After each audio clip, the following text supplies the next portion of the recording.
Bonjour à tous, on y est, on est parti, presque parti pour notre troisième webinaire. On attend que tout le monde nous ait rejoint.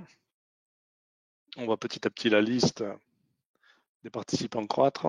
Il me semble que l'on a avec nous des personnes de différents pays. Donc bienvenue à tous ceux qui nous rejoignent, que ce soit la Belgique ou autre. On espère que vous allez bien, on espère vraiment que vous allez tous bien. C'est important. Donc je vous rappelle, cette initiative de Festo pour partager avec vous le plus convivialement possible un certain nombre de nos connaissances. Et pour nous, c'est intéressant aussi, en fait, parce que ça nous permet de nous challenger sur certains domaines.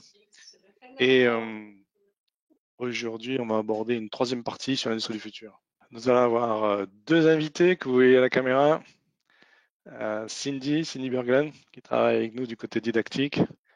Et puis Fred Moulin, notre expert, qui interviendra si je dis des bêtises. Bonjour. On te donnera la parole aussi à un moment donné pour nous Merci. parler d'un petit exemple industriel. Ouais, on va essayer d'interagir entre nous un petit peu. Nous avons notre dernier intervenant qui nous rejoint en direct live, Simon, mon Oui, comparse. Bienvenue Simon. je suis désolé de mon retard. Yep, J'ai fini yep. une réunion un peu tard, donc On y est, il n'y a pas de retard, on est juste calé avec les gens qui arrivent progressivement à nous rejoindre. Donc on a fait une petite explication pour le sujet d'aujourd'hui, Industrie 4.0, l'autre continuité numérique. On va essayer de vous parler de quelque chose qui nous semble important, qui nous tient à cœur. Vous comprenez encore mieux l'industrie 4.0. La semaine dernière, on était sur le sujet de démarrage, je dirais, de diagnostic de maturité 4.0. Donc, si tout le monde est prêt, c'est bon, c'est OK pour toi aussi? On va pouvoir donc oui. démarrer. Bon, je suis le responsable de la partie formation et conseil, et voilà, avec plaisir avec vous ce troisième épisode pour partager avec vous ce que l'on comprend et l'on connaît d'Industrie 4.0. Et bien sûr, à chaque fois que vous poserez des questions, ça nous sera utile, ça va nous enrichir et on fait en sorte de répondre à ces questions petit à petit par l'intermédiaire d'un complément de présentation que l'on joint sur notre page Facebook et LinkedIn. Voilà, Simon, tu seras avec nous aujourd'hui aussi. Est-ce que tu peux dire juste un mot sur qui Oui, tu es? donc Simon Collas, pour le troisième épisode, toujours responsable de la partie éducation chez Festo France. Bien, on aura Cindy et Fred qui ont dit un petit mot tout à l'heure. Ils feront une petite intervention. Donc, je vérifie bien que le partage avance, il n'y a pas de souci. Aujourd'hui, la continuité numérique, l'autre continuité numérique, on va vous parler du coup de l'IO-Link, comment cet IO-Link est très utile pour optimiser nos process, notamment, mais pas que. Et vous avez dit Smart Sensor, on vous dira un petit mot sur ces capteurs intelligents pour que vous ayez une vision assez globale de ce qu'on appelle la continuité numérique, l'autre continuité numérique. Alors, au départ, on en convient, cette continuité numérique, elle est plutôt connue pour couvrir la partie développement des produits, conception, développement du produit. On est du côté engineering euh, et on a en fait la possibilité de cumuler un certain nombre de modèles et de voir évoluer ces modèles dans le temps. Euh, c'est ce qui est lié au cycle de vie du produit. On appelle ça le Product Life Cycle Management. Et ce qui est intéressant, c'est qu'on voit la possibilité de cumuler un certain nombre de modèles, un certain nombre de calques qui touchent à des composantes différentes de la conception. Et vous voyez là à l'écran les aspects pneumatiques, électriques, mécaniques et systémiques qui vont en fait se cumuler, qui sont homogènes. Ils sont homogènes parce que notamment il y a un langage commun, quelque chose qui est dérivé du XML. Ça nous fait penser un peu au HTML, c'est un peu le même principe de structure, mais il a la capacité, ce langage, de porter beaucoup mieux les données, distinguer données et affichage. Et du coup, on a un, un système porté par l'automation ML qui lui permet d'avoir cet empilage de couches qui soient homogènes, que l'on peut et on peut visualiser les interconnexions et faire des simulations. C'est bien sûr comme ça qu'on va vers le jumeau numérique, faire des simulations. Alors on a des exemples assez percutants en France, avec notamment Dassault, Visiative, ce genre de choses. Cette carte que vous avez, enfin ce morceau d'image que vous avez à l'écran, c'est en fait le parti d'une carte que nous avons réalisé au sein de Festo. Vous voyez, vous retrouvez l'image, là, logiquement, vous revoyez cette partie d'image. Et ce qui est intéressant, c'est de voir d'où viennent en fait ces flèches bleues, rouges et grises que j'ai volontairement laissées sur le schéma. Ces flèches viennent en fait, si je dézoome un petit peu, elles viennent en fait de différents modèles que vous avez sur la partie basse de notre schéma. Vous voyez qu'ils sont des niveaux différents, donc des CAD, des systèmes d'aide à la conception pour la partie mécanique, électrique, pneumatique, hydraulique éventuellement. Vous voyez que ces modèles-là sont servis par un certain nombre d'outils sur lesquels on peut zoomer éventuellement. Et c'est là aussi que démarre la continuité numérique, cette continuité numérique sur le cycle de vie du produit. Alors ça, c'en est une première, celle qui est la plus connue. Vous voyez un certain nombre d'outils qui sont en fait dans, on va dire, le portefeuille Festo, et tout ça, ça sert aussi au développement de l'industrie du futur. Alors ça, c'en est une, la continuité numérique. Ce schéma nous permet de commencer à mettre au bas dessus. Elle est horizontale, on va dire, et on la reconnaît vraiment pour ce qu'elle apporte en termes de collaboration entre les différents acteurs. On va parler de co-engineering, les possibilités de simulation et d'intégration aussi du client dans la visualisation du produit et dans les premières évaluations que fera le client du produit. Donc ça, c'est la première, je dirais, continuité numérique. Et il y a une autre continuité numérique, en fin de compte, qui est celle qu'on voulait aborder avec vous aujourd'hui. C'est celle qui démarre, qui couvre plutôt la partie opération. Donc opération, fabrication, opération au sens large, avec aussi les aspects maintenance.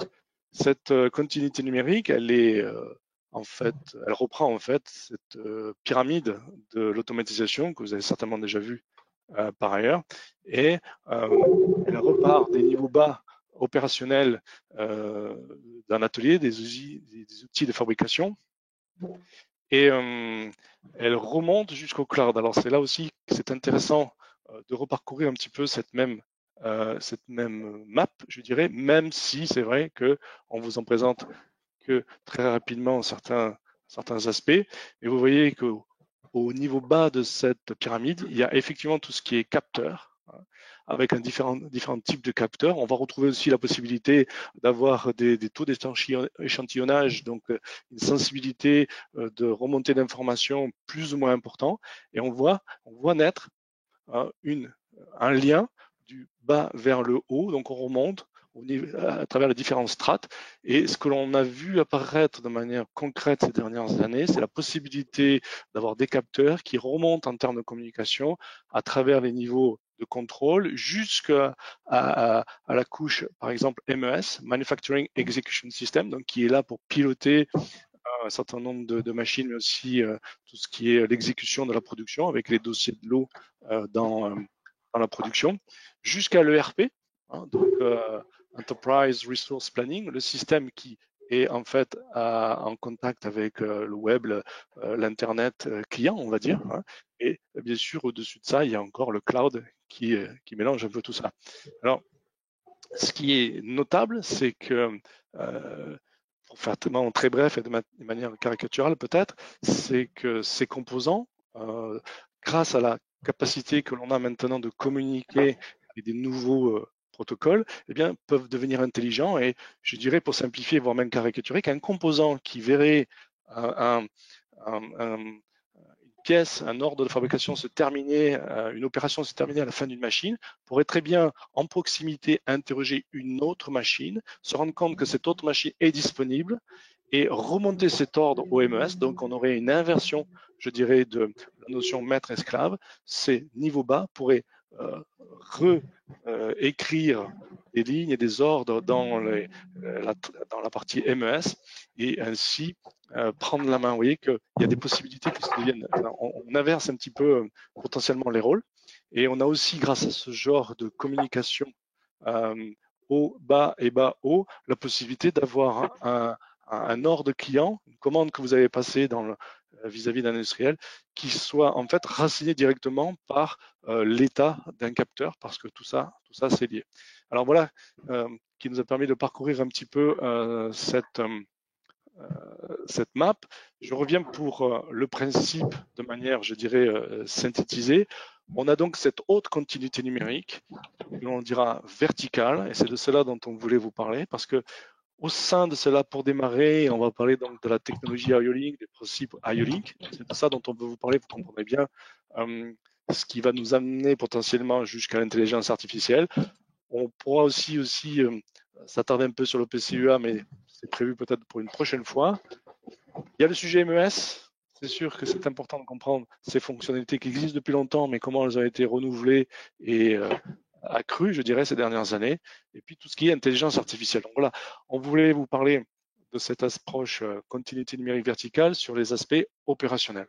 Et pour ce faire, pour l'illustrer, il est vrai que on a notamment travaillé à développer une sorte de démonstrateur. Et je passe la main à Simon pour vous parler de cet aspect-là. Oui, donc c'est un projet qui date de l'émergence. Alors si on se rappelle un peu la première intervention sur la genèse de l'industrie du futur, sur lequel Nicolas nous a fait tout un état des lieux et tout un historique, une frise chronologique en fait sur l'apparition de ce terme-là. Effectivement, on se rend compte que ça fait pas si longtemps que ça, même si ça peut paraître loin. Et effectivement, chez Pesto, il nous a semblé très important, et notamment chez Pesto Didactique, de pouvoir, je dirais, au mieux formaliser et illustrer en fait ce lien qu'il y a dans l'intégration verticale. Et pour ce faire, on a travaillé avec un éditeur de logiciels qui s'appelle SAP, qui est bien connu dans le monde industriel, sur lequel justement on a fait en sorte de pouvoir, à travers un démonstrateur en Festo didactique, qui a été montré en fait, et notamment lors de la première édition du salon Smart Industry, qui a été montré et qui permettait en fait à l'ensemble des personnes de pouvoir se formaliser et de pouvoir échanger autour de cette intégration verticale, et notamment à travers le protocole de communication OPCUA, qui aujourd'hui, si vous tapez sur Internet OPCUA, il y a des représentants dans le monde entier. On a énormément de constructeurs aujourd'hui qui sont sous cette terminologie aussi également. Et justement, plutôt que de rester dans le cloud, si on pourrait dire, l'objectif, il était de pouvoir illustrer au mieux et de pouvoir expliquer le plus pédagogiquement possible quelles étaient en fait les différentes phases que l'on pouvait monitorer, mais aussi derrière quels sont les différents éléments, si je peux appeler ça, dans la chaîne de commande ou dans la pyramide de l'automatisme, qui permettent de pouvoir transformer un ordre de fabrication qu'on va avoir, on va enregistrer une commande dans le système.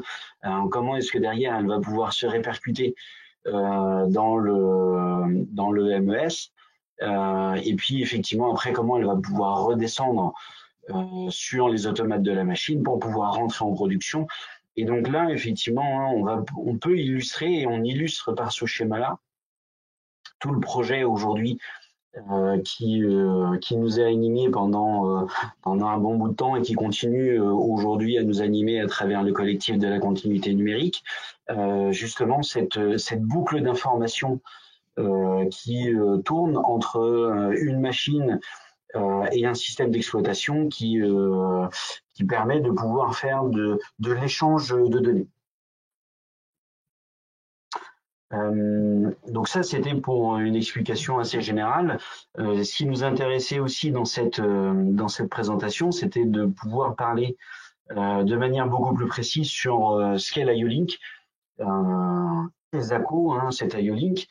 Et pour ce faire, je vais reprendre sur la diapo suivante le schéma qu'on a l'habitude à chaque fois de pouvoir présenter, mais en le tournant beaucoup plus d'une partie capteur, sur lequel on a voulu illustrer à l'ancien document que vous pouvez retrouver et que vous pouvez télécharger à travers la barre que vous avez. C'est un document qui s'appelle Festo Smart Sensor Poster.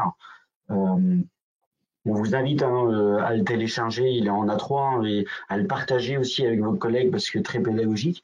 Donc l'idée, c'était aussi de pouvoir retracer quelle était l'évolution des capteurs sur lequel on va avoir, suivant les différents industrie 1.0, 2.0, 3.0 et 4.0.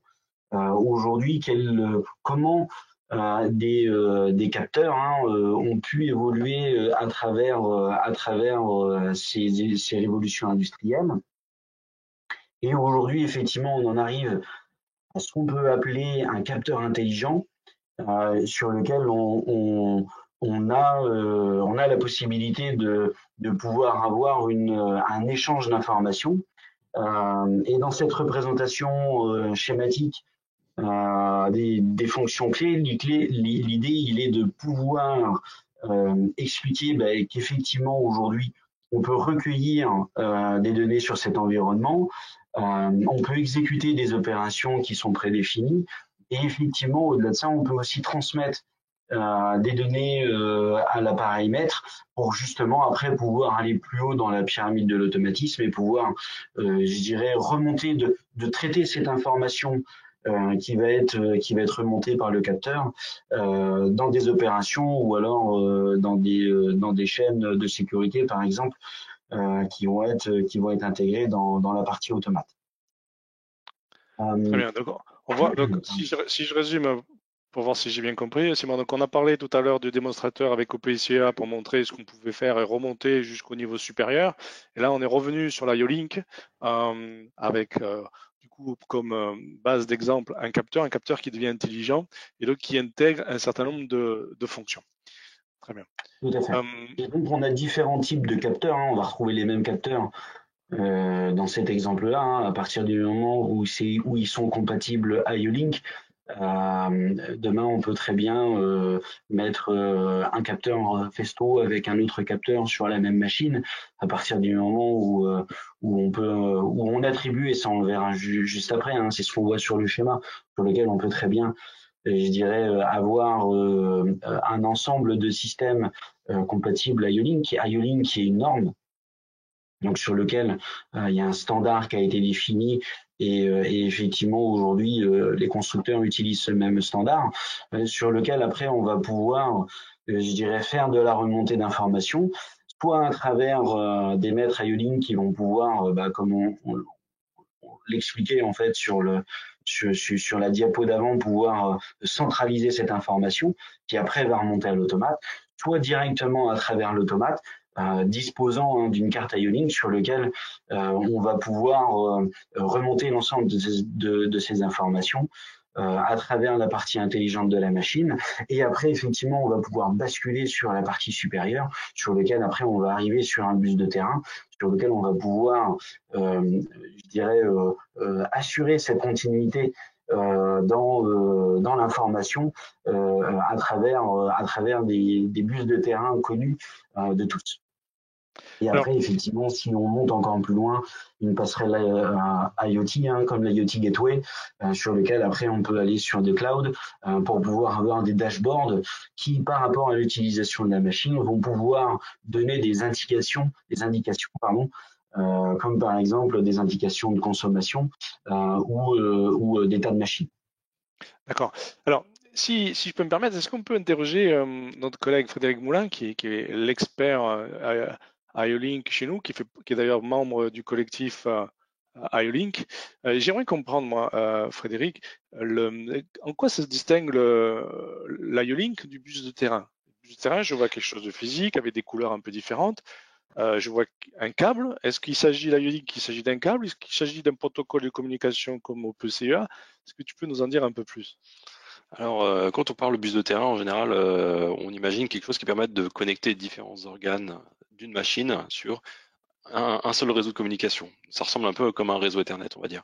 Et aujourd'hui, il y a plein de réseaux Ethernet, bus de terrain, type Profinet, Ethernet IP, Modbus, on a aussi Ethercat. Ça, c'est des réseaux qui vont permettre de communiquer énormément de données sur des très grosses architectures. IO-Link, c'est vraiment un standard d'entrée-sortie, donc c'est vraiment une couche plus basse de la machine. C'est vraiment lié à la connexion d'entrée-sortie de terrain. Donc, c'est vraiment les composants les plus D'accord. simples. C'est principalement les capteurs. Donc, on l'a vu, les capteurs, les capteurs de pression, les capteurs optiques, et aussi des actionneurs. Mais pareil, des actionneurs simples. On va pas parler de motion, de synchronisation d'axes électriques, de moteur brushless. On va vraiment parler d'actionneurs simples, automatiques en général, des vannes proportionnelles, des petits moteurs pas à pas, aussi des terminaux de distributeurs. Donc tout ça, aujourd'hui, on l'intègre sur IO-Link. D'accord. C'est aussi peut-être une garantie qu'on a un certain plug and play entre différentes marques.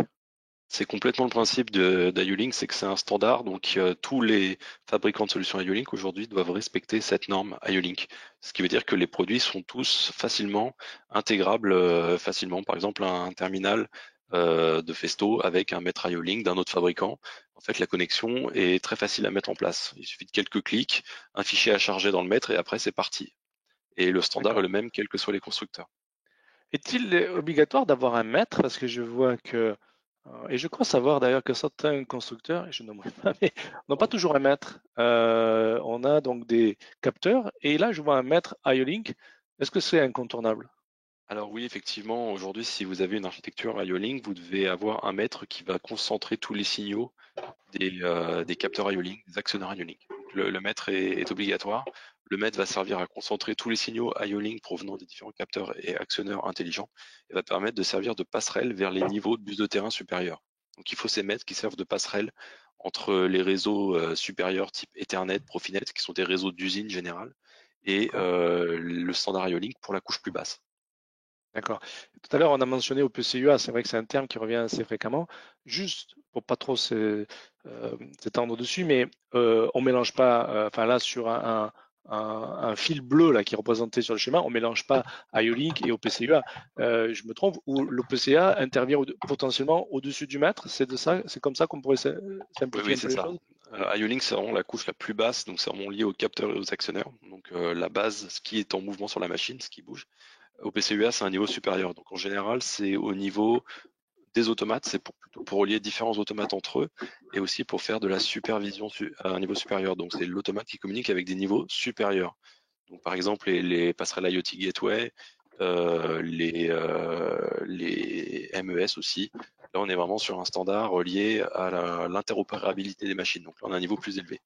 Par contre, maintenant, aujourd'hui, la norme au PCUA reconnaît IO-Link comme standard de communication pour la couche basse. Donc maintenant, les deux sont compatibles et les deux sont complémentaires. D'accord, donc on peut bien dire, comme je l'ai présenté tout à l'heure, hein, mais c'était peut-être un peu fortuit parce que je voulais caricaturer, c'est que ben, toute cette continuité numérique, elle démarre bien par l'IO-Link, Oui, potentiellement le PCUA, mais peut-être d'autres bus, et après MES, etc. Donc c'est bien ça. de comprendre les différents niveaux. Ça, c'est une vraie continuité verticale du capteur jusqu'à la supervision. D'accord. Est-ce que tu vois éventuellement un point à rajouter? Là, non, rien de D'accord. particulier. Sur cette Bon, partie, c'est bon. merci en tout cas Fred pour cette intervention, ça nous aide. En tout cas, moi, ça m'enrichit. En complément de cette continuité numérique, de l'IO-Link, on avait ensuite, ben là je pense qu'on peut euh, continuer. Simon, tu voulais rajouter quelque chose sur ces diapositives? On parlait de compétences essentielles pour la Non, communication non, non, industrielle. non, il y avait juste la diapo du dessus, je crois, sur lequel Oui, effectivement ce qui va être intéressant et là-dessus on est quand même le point. Bon, on parlait hein, que c'est quand même normé et il y a toute une procédure en fait de paramétrage qui est intéressant et c'est vrai que Frédéric parlait de ce standard sur lequel bah, effectivement on va retrouver un espace sur lequel l'ensemble des constructeurs vont pouvoir mettre à disposition des fichiers IODD. Je ne sais pas si Frédéric, tu veux développer cette partie IODD, mais en tout cas, c'est quelque chose, en tout cas pour des métiers tels que des constructeurs de machines ou alors des personnes qui vont faire de la maintenance, est essentiel. Alors oui, effectivement, quand on disait un système IO-Link, c'est plug and play. Oui, c'est plug and play. Il faut quand même le fichier IODD. Le fichier IODD, c'est la carte d'identité du capteur ou de l'actionneur. Ça va définir qui le fabrique, quelle est sa référence, quel est son rôle et quand le signal, quand le capteur va envoyer un signal, qu'est-ce que chaque octet du signal signifie. Voilà, le premier octet va être dédié à de la mesure, le deuxième octet à la mesure, le troisième octet, ça va être par exemple à des seuils, le quatrième octet, ça va être plutôt le paramétrage. Voilà, il faut une carte d'identité pour identifier ce qu'une trame de ce capteur signifie, comment le maître IO-Link doit l'interpréter. D'accord. Et alors, ça tombe bien, puisque c'est aussi pour ça qu'on avait pensé dire un mot sur les smart sensors. C'est quelque chose, c'est un sujet qui est développé du côté didactique et en particulier Cindy a pu pratiquer. Et du coup, la question, Cindy, pour toi, c'est un témoignage sur qu'est-ce que tu as compris de ce TP. Pour toi, c'est quoi un capteur intelligent et quel est l'intérêt de ce genre de TP, par exemple, pour mieux se rendre compte des potentialités de l'industrie 4.0? Oui, donc bonjour à tous et merci à vous Nicolas, Simon et Frédéric pour vos explications. Donc moi je suis Cindy Burglen et je fais partie de l'équipe didactique de Festo, donc directement dans l'équipe avec Simon et Nicolas. Et je suis en charge des relations avec les écoles d'ingénieurs, les universités, tous les établissements d'enseignement supérieur. D'accord. Donc on est Donc c'est pour ça que tu réfléchis justement à ce qui peut être utile et pertinent pour toutes ces entités, quoi. Donc là, le sujet c'est Smart Sensor. Qu'est-ce que tu peux nous en dire? Voilà, c'est ça. Donc le principe, en fait, comme je me suis moi-même auto-formée avec notre notre kit pédagogique, notre solution, Oui. que vous pouvez voir à l'écran, donc le support physique. Donc ce kit, c'est une partie physique et son support pédagogique numérique interactif qui est disponible via notre plateforme. On retrouve dans ce kit l'ensemble des composants caractéristiques de l'IO-Link, donc comme vous l'avez dit, le maître IO-Link qui est essentiel, et son logiciel associé, et différents capteurs. Donc en l'occurrence, là on en a quelques-uns, un capteur photoélectrique, inductif et ultrason. Donc c'est des exemples de capteurs avec la technologie IO-Link parmi tant d'autres. Et le but est de réaliser plusieurs expériences avec ces composants. Donc, à travers des expériences très simples de détection d'objets, le but est de comprendre vraiment concrètement les avantages et le fonctionnement de la technologie IO-Link. Et donc, je vais vous décrire un petit peu les étapes que j'ai pu suivre en me formant et en faisant moi-même les manipulations avec cette maquette. Donc, dans les expériences que l'on peut réaliser, on représente différents niveaux d'une machine industrielle. Donc, justement, la couche basse, comme vous l'avez évoqué tout à l'heure, si on se rappelle un peu de la pyramide avec les différents niveaux de communication. En premier, donc on a plusieurs capteurs IO-Link que l'on vient brancher sur les différents ports du maître IO-Link. Puis on vient connecter ce maître IO-Link par Ethernet à notre ordinateur, donc sur lequel on a déjà installé le logiciel associé au maître de l'IO-Link. Et suite à ça, donc la première étape va consister à paramétrer chaque capteur.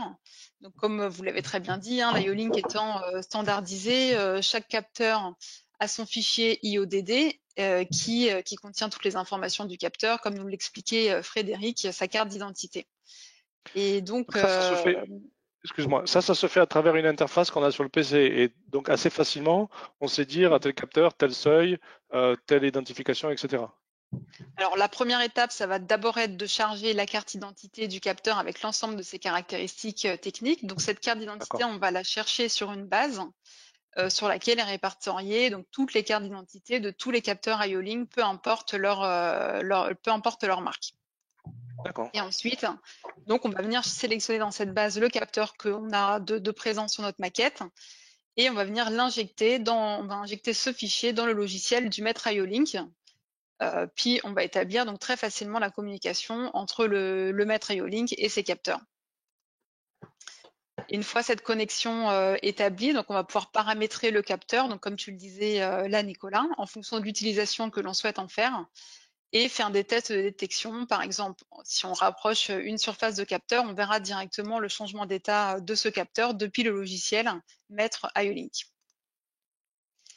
Voilà, donc pour conclure un petit peu sur ces manipulations et ce kit de TP, donc c'est à travers des expériences simples et en utilisant le guide numérique, donc le support pédagogique numérique qui décrit étape par étape les opérations à faire.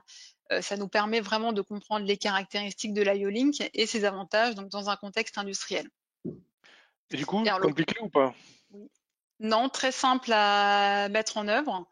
Donc, puisque tout est plug and play, hein, comme vous l'avez très bien dit aussi, on a quelques capteurs, le maître, on se connecte directement par Ethernet à l'ordinateur et on suit étape par étape le paramétrage des capteurs. D'accord. Merci Sandy. Bah, ça, c'était pour Merci, une Cindy. petite introduction sur cette notion de capteur intelligent, comment on pouvait les découvrir et quels enjeux on avait. Juste après, on vous propose une petite intervention de Fred sur quelque chose, sur l'application industrielle. Frédéric, là, on a repris pour toi quelque chose que tu dois connaître par cœur. Et en fait, compte, on va se passer un petit peu comme les candides que nous sommes. Hein, ça, on va pas forcément jouer un jeu, mais très clairement, ce produit-là, donc il est IO-Link et je vois éventuellement qu'il s'insère dans un process. Qu'est-ce que ça permet de faire en fin de compte? Alors là, on est sur une vanne proportionnelle qui régule la pression. Alors c'est vrai que jusqu'à maintenant, ce composant existait déjà. On le retrouvait sur des signaux type analogique, donc 420 mA et 0,10 volts, qui sont les plus utilisés aujourd'hui dans l'industrie. Et depuis quelques années, on a choisi d'intégrer IO-Link aussi sur ce type d'actionneur. Et là, pourquoi IO-Link sur ce type d'actionneur? Ça veut dire qu'on va avoir un seul câble IO-Link, un seul standard, qui va permettre à la fois de commander la vanne proportionnelle. Donc ça, c'est la même chose qu'avant, sauf que là, la communication, elle est numérique, sans transfert, sans conversion de signal. Et en parallèle, avoir le feedback du capteur interne de la vanne pour remonter via IO-Link l'information de la valeur réelle. Donc dans le signal, vous avez deux informations qui passent. Dans le câble, vous avez deux informations qui passent. Il y a un premier signal qui sert à commander la vanne, un deuxième signal qui sert à remonter la valeur réelle dans le process. Donc là, on a deux composants, on a à la fois le capteur, à la fois l'actionneur. Donc ça, c'est aussi un des intérêts d'IO-Link, c'est que certains composants peuvent avoir une fonction additionnelle par rapport à une simple vanne proportionnelle classique. Voilà, donc là, l'intérêt de ce produit, et là, dans quel process on l'utilise?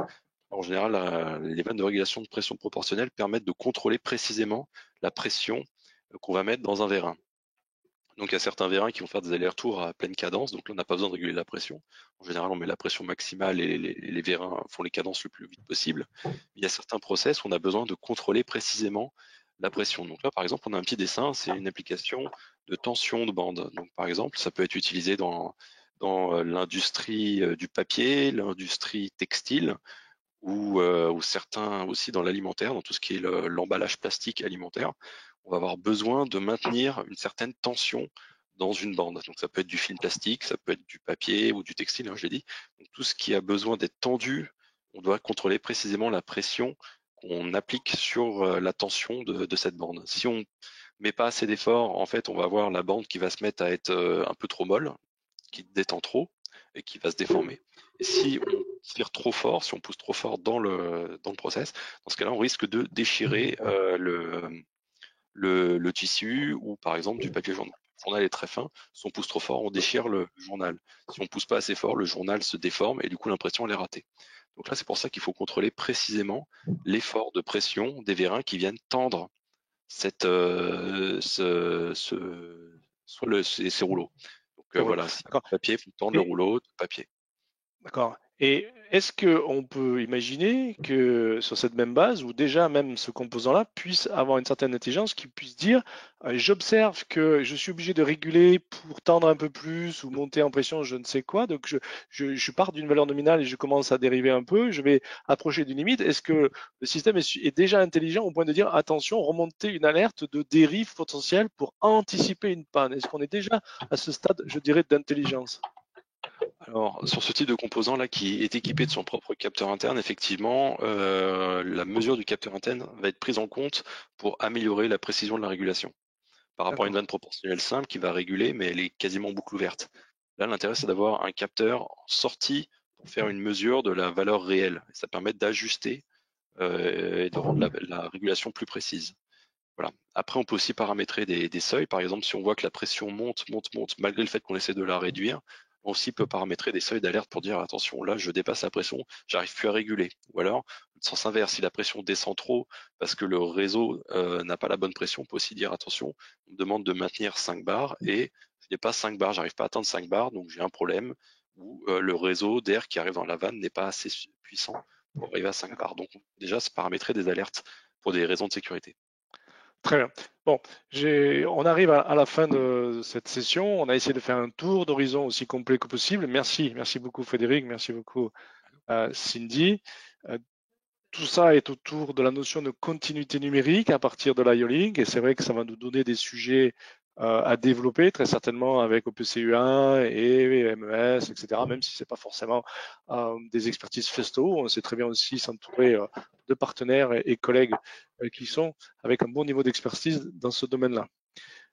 Voilà pour un petit aparté sur le collectif continuité numérique. C'est quelque chose que l'on entretient avec des partenaires comme SAP, et GFI, et on a aussi FANUC, CW Isocom, Phoenix Contact, et qui j'oublie encore. Je ne me rappelle plus. KIFM. Yassic, je t'oublie. Ah non, c'était pas FANUC, c'était Bien, merci pour cette session. J'espère que ça a répondu au point d'interrogation qu'on avait mis devant une autre continuité numérique. On a parlé de l'IO-Link. On a essayé de vous expliquer comment c'était structuré, ce que ça pouvait permettre comme démarrage d'information. Très clairement, on est au début du big data. On a évoqué quand même cette notion de smart sensor. Donc, logiquement, sur ces 3 points-là, vous avez, comme nous, j'espère, progressé un petit peu. En tout cas, si vous reste des questions, on est disponible. On va laisser ouvert un peu les micros et regarder un petit peu les questions qui sont proposées. Moi, je voudrais rajouter quelque chose. Nicolas, tu abordes le big data, justement, c'est un point important. Le big data, ça implique d'avoir énormément de données. Et qu'est-ce qui peut remonter des données? Les seuls qui peuvent le faire, c'est les capteurs. C'est pour ça qu'avoir des capteurs intelligents, c'est la base du process. Si on a des capteurs intelligents, on peut remonter de la donnée. Et IO-Link permet de remonter de la donnée de façon numérique et standard. Donc c'est pour ça qu'IO-Link a sa place dans cette démarche Industrie 4.0 et big data. C'est plus on a de données, plus on maîtrise le process, plus on a d'informations sur le process. Et plus on le maîtrise, plus on est capable de l'améliorer et le rendre toujours plus productif. C'est vraiment ça la démarche. Pourquoi le capteur intelligent est nécessaire. Voilà, Très bien. un petit complément. Très bien. Merci en beaucoup, tout cas, Frédéric. Merci, Nicolas. Voilà, donc c'était l'épisode 3. La semaine prochaine ou quelque chose dans cette idée-là, ça sera logiquement Industrie 4.0 et les compétences. Quelles compétences?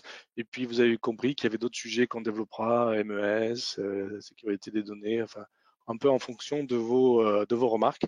Donc n'hésitez pas sur le sondage à vous faire part de vos remarques et souhaits pour le futur. On est à votre écoute. Et les questions qui ont été collectées, on va tâcher d'y répondre et on met toujours un petit complément sur l'enregistrement de la vidéo qu'on met à disposition sur notre page Facebook et surtout LinkedIn, sauf erreur, Simon.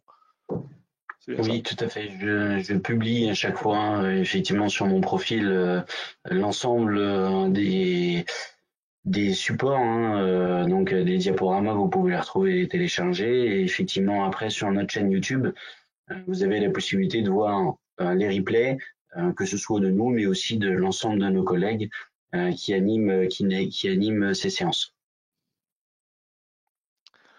Merci. Au revoir. Merci à vous. Bon après-midi. Merci bien. Au revoir.